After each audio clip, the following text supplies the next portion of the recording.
What is Jocelyn, já jsem Magie, vítám vás u dalšího videa a jsem tady s Bráchou, s Fogim a budeme hrát dál Castle TD.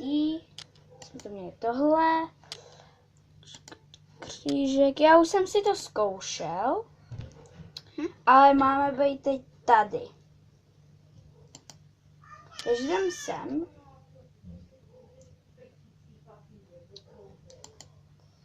Já už jsem to natáčel, ale jsem tam pokazil.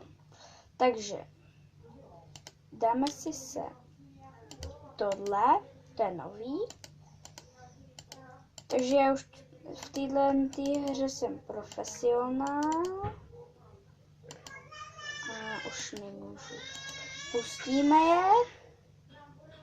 A já už vím, co bude tady, vím, co bude nová ta.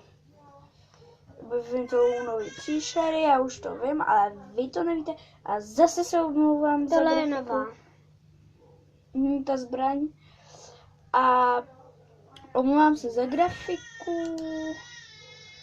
A ještě co? A bude to vycházet dost hodně.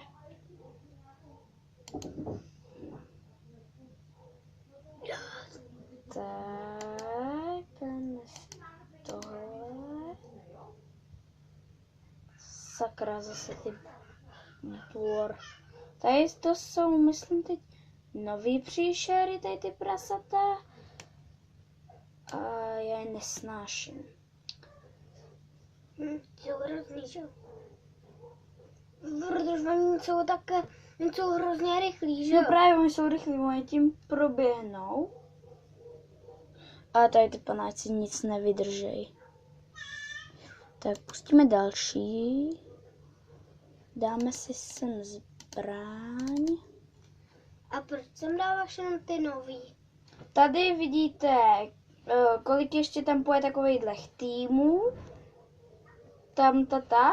A já už jsem tohle čtvrtý a je jich tam 5. Takže až jich tam bude 5, tak prostě jsme dohráli to kolo.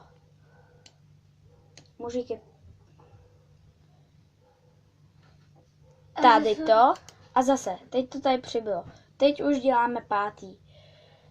Tak, ne, tohle je nový, tohle. No. Tahle se umí takhle zneviditelnit. Tohle je nový. A ještě jedny dám sem. Tom sem dáme tu. Zbraň. Oni se po nějaký době, když tam moc to není, tak se potom teleportujou. Tak, už další pustím.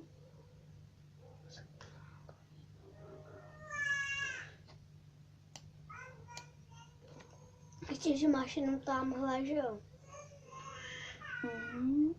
Tady to už děláme poslední.